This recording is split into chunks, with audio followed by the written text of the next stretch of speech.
ಎಲ್ಲಿಂದ ಪ್ರಾರಂಭ ಮಾಡಿದ್ದೀವಿ, ಎಲ್ಲಿಂದ ನಾವು ಇಷ್ಟು ದೊಡ್ಡದಾಗಿ ಬೆಳ್ಕೊಂಡು ಬಂದಿದ್ದೀವಿ, ಇದು ಮನುಷ್ಯನಿಗೆ ತುಂಬ ಅವಶ್ಯಕ. ತುಂಬ ಜನ ಲೋಕದಲ್ಲಿ ಏನಾಗ್ಬಿಡುತ್ತೆ ಅಂತಂದರೆ, ಸ್ವಲ್ಪ ಅವನು ದೊಡ್ಡವನಾದ ಮೇಲೆ ಅವನು ಎಲ್ಲಿಂದ ಶುರು ಮಾಡಿದ್ದೆ ಅನ್ನೋದನ್ನು ಮರ್ತು ಹೋಗಿಬಿಡ್ತಾನೆ. ಅದು ಪ್ರಾಯ ತುಂಬ ಜನರಿಗೆ ಹಂಗಾಗ್ತಾ ಇರುತ್ತೆ. ಆದರೆ ಅದು ಆಗಬಾರ್ದು.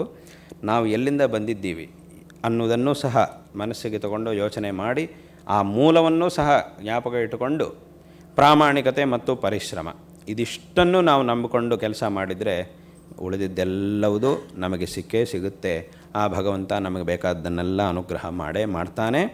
ಮತ್ತು ಇಷ್ಟು ವರ್ಷಗಳ ಕಾಲ ಈ ಒಂದು ಸಂಸ್ಥೆ ಬೆಳೆದಿದ್ದೇ ಹಾಗೆ, ಈ ರೀತಿಯಾದಂತಹ ಒಂದು ಕ್ರಮದಲ್ಲೇ ಇದು ಬೆಳೆದಿದ್ದು. ಅದಕ್ಕೆ ಒಂದು ಉದಾಹರಣೆ ಇದು.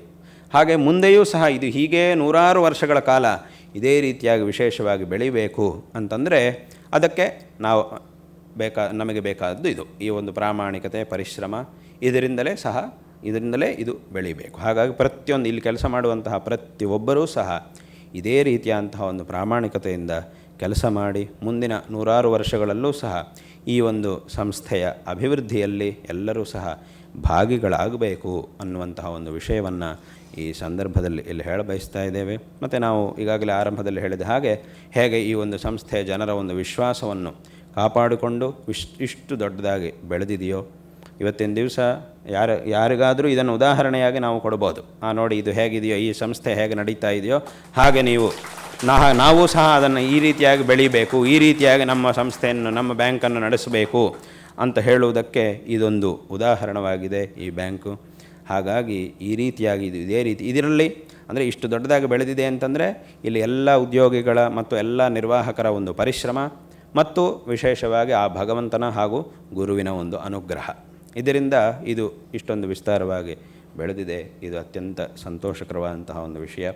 ಈ ಹಿಂದೆ ಇದರ 75ನೇ ವರ್ಷದ ಸಂದರ್ಭದಲ್ಲಿ ನಮ್ಮ ಪರಮಪೂಜ್ಯ ಗುರುಗಳು ಜಗದ್ಗುರು ಶ್ರೀ ಶ್ರೀ ಭಾರತೀ ತೀರ್ಥ ಮಹಾಸ್ವಾಮಿಗಳವರು ಆಗಮಿಸಿದರು, ವಿಶೇಷವಾಗಿ ಅನುಗ್ರಹವನ್ನು ಮಾಡಿದರು.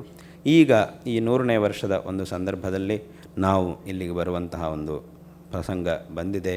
ಇವತ್ತಿನ ದಿವಸ ಇಲ್ಲಿಗೆ ಬಂದು ಈ ಒಂದು ಶತಮಾನೋತ್ಸವದ ಸ್ಮಾರಕ ಭವನವನ್ನು ಉದ್ಘಾಟನೆ ಮಾಡಿದ್ದೇವೆ. ಇನ್ನು ಮುಂದೆ ಇಲ್ಲಿ ಎಲ್ಲ ರೀತಿಯಂತಹ ವ್ಯವಹಾರಗಳು ಎಲ್ಲ ರೀತಿಯಲ್ಲೂ ಸಹ ಚೆನ್ನಾಗಿ ನಡೆಯಲಿ. ಇಲ್ಲಿ ಕೆಲಸ ಮಾಡತಕ್ಕಂತಹ ಎಲ್ಲರಿಗೂ ಸಹ ಇಲ್ಲಿ ಮತ್ತು ಹೊರಗಡೆ ಎಲ್ಲ ಇದರ ಶಾಖೆಗಳಲ್ಲಿ ಕೆಲಸ ಮಾಡತಕ್ಕಂತಹ ಸಾವಿರಾರು ಜನರು, ಲಕ್ಷಾಂತರ ಜನರು ಎಲ್ಲರಿಗೂ ಮತ್ತು ಇಲ್ಲಿಗೆ ಬರತಕ್ಕಂತಹ ಎಲ್ಲ ಜನರಿಗೂ ಸಹ ಒಳ್ಳೆಯದಾಗಲಿ, ಎಲ್ಲ ರೀತಿಯಲ್ಲೂ ಸಹ ಒಳ್ಳೆಯದಾಗಲಿ ಎಂಬುದಾಗಿ ನಾವು ಆಶೀರ್ವಾದಗಳನ್ನು ಮಾಡ್ತಿದ್ದೇವೆ. ಮತ್ತು ಇದೇ ರೀತಿಯಾಗಿ ಆ ಜಗನ್ಮಾತೆಯ ಅನುಗ್ರಹದಿಂದ ಈ ಒಂದು ಸಂಸ್ಥೆಯು ಇದೇ ರೀತಿಯಾಗಿ ಚೆನ್ನಾಗಿ ಆ ಸರ್ವ ಸಂಪತ್ ಸಮೃದ್ಧಿಯಾಗಿ ಈ ಒಂದು ಸಮೃದ್ಧವಾಗಿ ಈ ಸಂಸ್ಥೆ ಬೆಳೆಯಲಿ ಎಂಬುದಾಗಿ ಹೇಳ್ತಾ ಇದ್ದೇವೆ. ಈ ಒಂದು ಸಂದರ್ಭದಲ್ಲಿ ಇದರ MD-ಗಳಾಗಿರ್ತಕ್ಕಂಥವರು ಶ್ರೀಕೃಷ್ಣನವರು, ಅವರಿಗೂ ಸಹ ನಾವು ನಾರಾಯಣ ಸ್ಮರಣಪೂರ್ವಕವಾಗಿ ಆಶೀರ್ವಾದಗಳನ್ನು ಮಾಡ್ತಿದ್ದೇವೆ. ಹಾಗೆ ನಮ್ಮ ಪ್ರೀತಿಪಾತ್ರರಾಗಿರ್ತಕ್ಕಂಥವರು ಪ್ರದೀಪ್ ಅವರು ಇದರ ಚೈರ್ಮನ್ ಆಗಿದ್ದಾರೆ, ಅವರಿಗೂ ಸಹ ನಾವು ಆಶೀರ್ವಾದಗಳನ್ನು ಮಾಡ್ತಿದ್ದೇವೆ.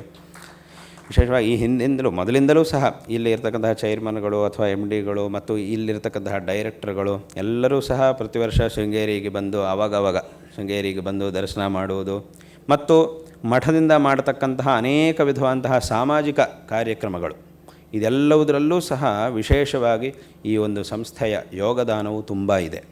ಆಸ್ಪತ್ರೆಗಳಲ್ಲಿ, ಶಾಲೆಗಳಲ್ಲಿ ಹೀಗೆ ಅನೇಕ ವಿಧವಾದಂತಹ ಪ್ರತಿ ವರ್ಷವೂ ಸಹ ಅನೇಕ ವಿಧವಾದಂತಹ ಕಾರ್ಯಗಳಲ್ಲಿ ಈ ಒಂದು ಸಂಸ್ಥೆಯ ಒಂದು ಯೋಗದಾನ ತುಂಬ ವಿಶೇಷವಾಗಿ ಇರತಕ್ಕಂಥದ್ದು. ಹಾಗೆ ಮುಂದಿನ ಕಾಲದಲ್ಲೂ ಸಹ ಇದೇ ರೀತಿಯಾಗಿ ವಿಶೇಷವಾಗಿ ಆಗಲಿ. ಯಾಕಂತಂದರೆ ಆ ಕೆಲಸಗಳು ಸಹ ಬೇರೆ ಬೇರೆ ರೀತಿಯಾಗಿ ನಡೀತಾ ಇವೆ. ಸಾಮಾಜಿಕ ಕಾರ್ಯಕ್ರಮಗಳು ಸಹ ಅನೇಕ ಕಾರ್ಯಕ್ರಮಗಳು ನಡೀತಾ ಇವೆ. ಅದರಲ್ಲಿ ಈ ಒಂದು ಸಂಸ್ಥೆಯ ಒಂದು ಸಹಕಾರದಿಂದ ಅನೇಕ ವಿಧವಾದಂತಹ ಕೆಲಸಗಳನ್ನು ನಾವು ಮಾಡಿದ್ದೇವೆ. ಹಾಗೆ ಮುಂದಿನ ಕಾಲದಲ್ಲೂ ಸಹ ಈ ಒಂದು ಸಹಕಾರವು, ಈ ಒಂದು ಸಂಬಂಧವು ವಿಶೇಷವಾಗಿ ಇದೇ ರೀತಿಯಾಗಿ ಬೆಳೆಯಲಿ, ತದ್ವಾರ ಎಲ್ಲರಿಗೂ ಸಹ ಒಳ್ಳೆಯದಾಗಲಿ ಎಂಬುದಾಗಿ ಆಶೀರ್ವಾದಗಳನ್ನು ಮಾಡ್ತಾ, ಇಲ್ಲಿಯ ಎಲ್ಲ ಡೈರೆಕ್ಟರ್ಗಳಿಗೂ ಮತ್ತು ಇಲ್ಲಿಯ ಸಮಸ್ತ ಸಿಬ್ಬಂದಿಗೂ ಸಹ ಈ ಸಂದರ್ಭದಲ್ಲಿ ನಾವು ಆಶೀರ್ವಾದಗಳನ್ನು ಮಾಡ್ತಾ ಈ ಒಂದು ಭಾಷಣವನ್ನು ಇಲ್ಲಿ ಸಮಾಪ್ತಿ ಮಾಡ್ತೇವೆ. ಹರ ನಮಃ ಪಾರ್ವತೀಪತಯೇ, ಹರ ಹರ ಮಹಾದೇವ.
ವಂಡಾರಿನ ಮುಖ್ಯ ನಗರದಲ್ಲಿ ನೆರೆದಿದ್ದಂತಹ ಭಕ್ತಾದಿಗಳಿಗೆ ತಮ್ಮ ಅನುಗ್ರಹ ಭಾಷಣವನ್ನು ನೀಡಿದ ನಂತರ, ನೆರೆದಿದ್ದ ಎಲ್ಲ ಭಕ್ತ ಸಮೂಹಕ್ಕೆ ಆಶೀರ್ವದಿಸಿದ ನಂತರ ಸನ್ನಿಧಾನಂಗಳವರು ಮಂಗಳೂರಿನ ವಂಡಾರು ಕ್ಷೇತ್ರಕ್ಕೆ ತಮ್ಮ ವಿಜಯ ಯಾತ್ರೆಯನ್ನು ಬೆಳೆಸಿದರು.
ವಂಡಾರಿನ ಭಕ್ತ ಸಮೂಹದ ಪದಾಧಿಕಾರಿಗಳು ಹಾಗೂ ಮುಖ್ಯಸ್ಥರು ಸನ್ನಿಧಾನಂಗಳವರನ್ನು ಪೂರ್ಣ ಕುಂಭ ಕಳಶದೊಂದಿಗೆ ಸ್ವಾಗತಿಸಿದರು.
ನಂತರದಲ್ಲಿ ಸನ್ನಿಧಾನಂಗಳವರನ್ನು ವಂಡಾರಿನ ಗ್ರಾಮಸ್ಥರು ಹಾಗೂ ಭಕ್ತಾದಿಗಳು ದೀಪಾಲಂಕಾರದ ವಾಹನದಲ್ಲಿ ಸನ್ನಿಧಾನಂಗಳವರನ್ನು ಆಹ್ವಾನಿಸಿ, ನಂತರದಲ್ಲಿ ವಂಡಾರಿನ ಮುಖ್ಯ ಬೀದಿಗಳಲ್ಲಿ ಸನ್ನಿಧಾನಂಗಳವರನ್ನು ಜಾನಪದ ಕಲೆ, ಬಾಜಾ ಭಜಂತರಿ ಹಾಗೂ ವೇದ ಸಂಗೀತದಿಂದ ಸನ್ನಿಧಾನಂಗಳವರನ್ನು ರಾಜಬೀದಿಯಲ್ಲಿ ಮೆರವಣಿಗೆ ಮಾಡಿದರು. ನೆರೆದಿದ್ದ ಭಕ್ತ ಸಮೂಹಕ್ಕೆ ಸನ್ನಿಧಾನಂಗಳವರು ದೀಪಾಲಂಕಾರ ಹಾಗೂ ಪುಷ್ಪಾಲಂಕಾರದಿಂದ ಸಿಂಗರಿಸಿದ ವಾಹನದಲ್ಲಿ ಎಲ್ಲ ಭಕ್ತಾದಿಗಳಿಗೆ ಆಶೀರ್ವದಿಸಿದರು.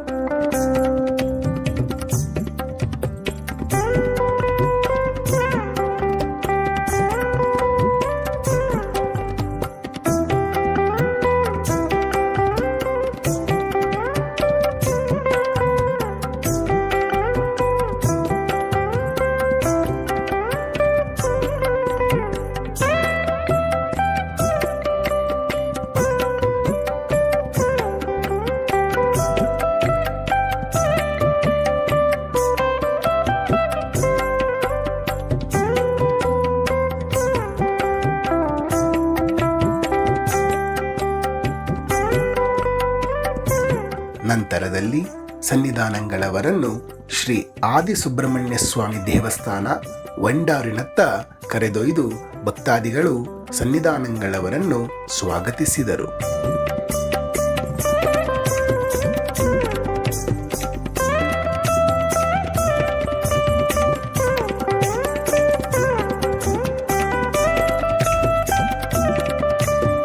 ವಂಡಾರಿನ ಶ್ರೀ ಆದಿಸುಬ್ರಹ್ಮಣ್ಯ ಸ್ವಾಮಿ ದೇವಸ್ಥಾನಕ್ಕೆ ಆಹ್ವಾನಿಸಿದ ಭಕ್ತಾದಿಗಳು ಬ್ರಹ್ಮ ಕಳಶೋತ್ಸವ ಕಾರ್ಯಕ್ರಮಕ್ಕೆ ಚಾಲನೆ ನೀಡಲು ಸನ್ನಿಧಾನಂಗಳವರನ್ನು ದೀಪ ಪ್ರಜ್ವಲನೆಯ ಮುಖಾಂತರ ಸನ್ನಿಧಾನಂಗಳವರು ಕಾರ್ಯಕ್ರಮದ ಅನಾವರಣ ಮಾಡಿದರು.